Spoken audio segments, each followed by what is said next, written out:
अब हम आते हैं दूसरा आकाशीय पिंड ग्रह।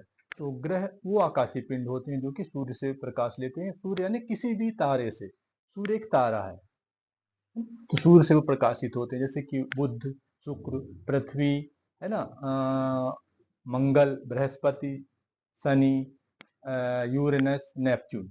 तो इस तरह से कुल 8 हुए, और इनमें से मरकरी को शायद आई फॉरगॉटन, मरकरी भी उसमें से एक है, और प्लूटो को हटा दिया गया है एक ग्रह की श्रेणी से। तो कुल 8 ग्रह हैं सौरमंडल में, और ये क्या करते हैं, सूर्य के चारों तरफ चक्कर लगाते हैं, रात दिन चक्कर लगाते हैं। और इनका जो चक्कर लगाने का पथ है वो एकदम गोल नहीं है, सर्कुलर नहीं है, वो अंडे के आकार का है, जिसको कि ओवल शेप या एलोंगेटेड बोलते हैं, बल्कि ज्योग्राफी की भाषा में एलोंगेटेड, यानी कि अंडा के आकार के रास्ते में ये चक्कर लगाते हैं। कौन? सभी ग्रह सूर्य के।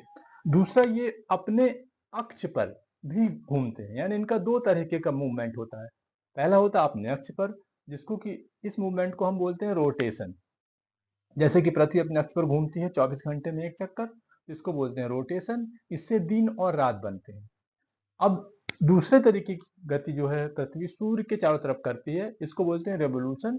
ये 365 दिन और 6 घंटे में पूरा करती है, यानी लगभग 1 वर्ष में। इससे वर्ष बनता है, और 1 वर्ष में ऋतुएं बनती हैं। किस गति से? पृथ्वी की रेवोल्यूशन गति जो होती है, सूर्य के चारों तरफ का जो मूवमेंट है, उससे ऋतुएं बनती हैं। तो ये जो है ग्रहों का एक विशेषता है।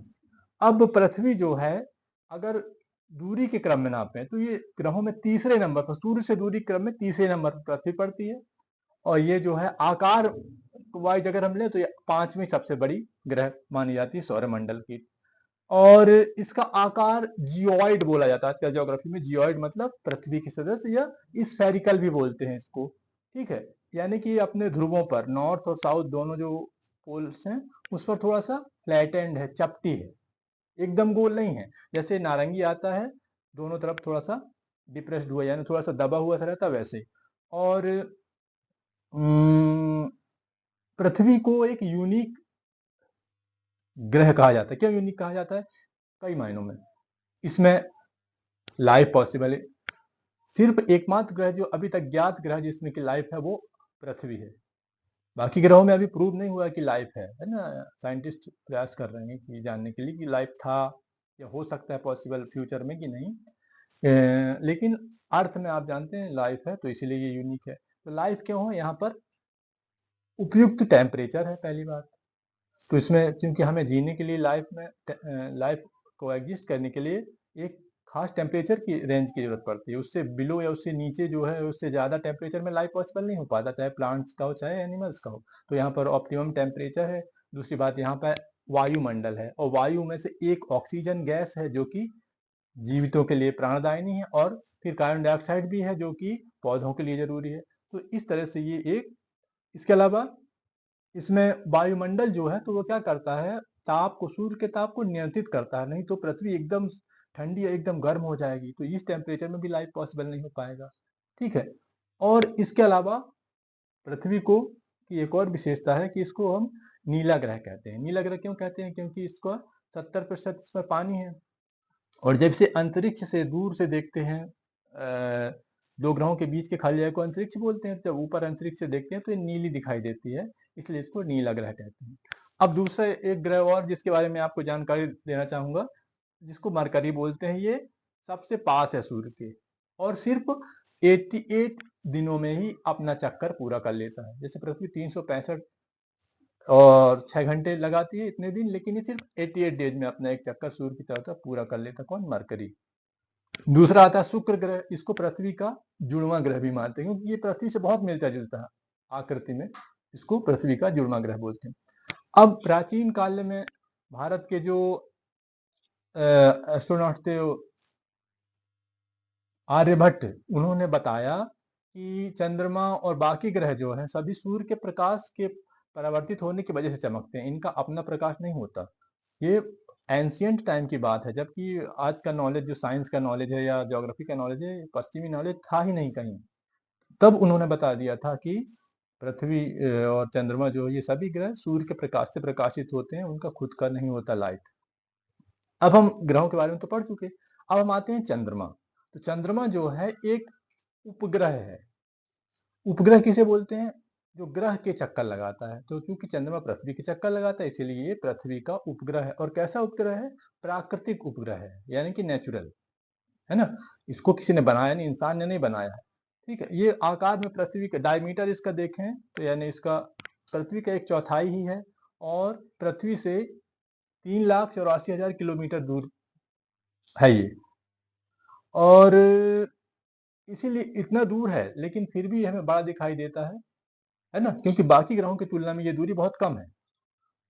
और 27 दिनों में ये पृथ्वी के एक चक्कर पूरा कर लेता है ना। और अपने अक्ष पर भी लगभग ये उतने ही, लगभग 27 दिनों में ही ये एक चक्कर पूरा कर पाता है। ठीक है, अब चंद्रमा पर लाइफ नहीं है, आप सभी जानते हैं। इसमें क्या है? गड्ढे हैं, खाइयां हैं, है ना, चंद्रमा की सतह पर। और इसके जो गड्ढे होते हैं उनको क्रेटर बोलते हैं। ठीक है, क्रेटर है, गड्ढे हैं चंद्रमा की सतह पर, लेकिन लाइफ नहीं है। अब पढ़ते हैं उपग्रह की परिभाषा के बारे में। तो उपग्रह क्या होता है?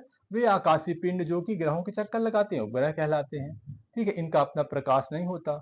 ये दो तरह के होते हैं, प्राकृतिक और कृत्रिम।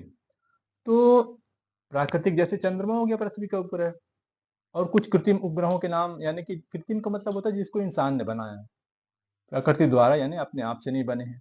जिसमें इनमें इनके नाम जैसे इनसेट हो गया, IRS हो गया, एडूसेट हो गया। ये जो है क्या है? कृत्रिम उपग्रह, यानी इंसान ने बनाए हैं। ये संचार प्रौद्योगिकी में, मतलब सूचना को भेजने में, है ना, चित्र को भेजने में, मौसम की जानकारी प्राप्त करने में ये हमें बहुत मदद करते हैं। कौन? उपग्रह। अब इसके अलावा आकाश में एस्ट्रॉयड भी मिलते हैं। तो छोटे छोटे पिंड जो सूर्य के चारों ओर चक्कर लगाते हैं, है ना, वो बृहस्पति और मार्स के ऑर्बिट के बीच में पाए जाते हैं। ऑर्बिट माने उन दोनों का जो चक्कर लगाने का रास्ता है, किसका? मार्स का और बृहस्पति का। तो उनके बीच में ये पाए जाते हैं, इनको बोलते हैं एस्ट्रॉइड्स। तो कभी कभी ये पृथ्वी से टकरा जाते हैं और काफी नुकसान पहुंचाते हैं। ऐसा माना जाता है कि मेजोइक टाइम में जो डायनासोर थे उनको खत्म करने में, उनको उनका एक्सटिंक्शन में इन्हीं का रोल रहा है। एस्टेरॉइड्स पृथ्वी पर गिरे होंगे तो डायनासोर का पूरा समूल नाश हो गया, वाइप आउट टोटल हो गए। दूसरे आते हैं मेटियोरॉइड्स। तो चट्टानों के छोटे छोटे टुकड़े जो कि सूर्य के चारों तरफ घूमते हैं उनको मेटियोरॉइड्स कहते हैं। ये इनको शूटिंग स्टार्स भी कहते हैं, क्योंकि रात में आपने देखा होगा कभी तेजी से एक जलती हुई लाइट पृथ्वी की तरफ गिरती है तो इसको लोग कहते हैं कि आत्मा गिर रही। वास्तव में आत्मा नहीं होती है, ये मेटियोरॉइड्स होते हैं जो कि जब वायुमंडल में, क्योंकि पृथ्वी में आते समय रास्ते में एयर का एक जो एनवेलप पड़ता है, वायुमंडल, उसमें से गुजरते हैं तो इनके बीच घर्षण हो जाता है। तो घर्षण के कारण ये जल उठते हैं और इसीलिए वो प्रकाश निकलता है। तो ये ज्यादातर तो बीच में जल के राख हो जाते हैं, लेकिन कभी कभी ये पृथ्वी की सतह पर भी जब गिरते हैं, काफी बड़े जो होते हैं, तो बहुत बड़े गड्ढे बना देते हैं और काफी नुकसान पहुंचता है पृथ्वी को। तो ये हो गए आकाशीय पिंड, मेटेरॉइड्स। इसके बाद पढ़ते हैं गैलेक्सी। तो गैलेक्सी क्या होता है? कभी कभी आकाश में आपने जब देखा होगा ध्यानपूर्वक, तो वहां पर चौड़ी पट्टी, सफेद आकृति, लंबी सी, काफी रात में दिखाई देती है, जिनमें कि मिलियंस और बिलियंस ऑफ स्टार्स हो सकते हैं। ठीक है, इसके अलावा धूल कण हो सकते हैं, है ना, डस्ट हो सकती है। तो ये जो है गैलेक्सी कहलाती है। एक चौड़ी सी पट्टी फैली होती है आकाश में, बहुत लंबी, दूधिया कलर की। और इस जो मिल्की वे नाम की एक गैलेक्सी है, और ये हमारे सोलर सिस्टम का एक भाग है, मिल्की वे। सॉरी, सोलर सिस्टम इसका एक भाग है, क्योंकि गैलेक्सी सोलर सिस्टम का भाग नहीं है, हमारा सोलर सिस्टम इसका एक भाग हो सकता है। बहुत सी ऐसी गैलेक्सीज आकाश में हो सकती हैं, उनके बारे में स्टडीज चल रही हैं। अब इसके बाद आते हैं कमेट्स। कमेट्स, नॉट कमेंट्स। तो कमेट्स क्या होता है? कभी कभी लंबी पूंछ वाले आकाश में लंबी पूंछ वाला एक सफेद पट्टी सी, काफी लंबी, चमकती हुई दिखाई देती है, बहुत धीमे धीमे चलती है। ये हर 76 वर्ष बाद दिखाई देती है आकाश में। इनको बोलते हैं कमेट्स। ये सूर्य की तरफ चक्कर दिखाई लगाते हैं और इनमें ऐसा लगता है इनकी पूंछ है, इनकी पूंछ जैसी नजर आती है, क्योंकि ये इनमें जो वाष्प वगैरह धूल कण होती है, जब सूर्य की तरफ ये चलते हैं तो सूर्य की गर्मी से ये कण वाष्पित होकर सूर्य से दूर हो जाते हैं, इसीलिए इनका एक पीछे की तरफ से एक लंबी पूंछ बन जाती है, जिनको कमेट्स बोलते हैं। ये हर 76 वर्ष बाद दिखाई देते हैं हमें। और हैली का जो कमेट है ये काफी प्रसिद्ध रहा है। तो ये टॉपिक आज मैंने बताया आपको, ये क्लास 8th के साइंस में भी है और क्लास 6 के ज्योग्राफी में भी है। मुझे लगता है आपको ये समझ आया होगा। Thanks for watching, thank you.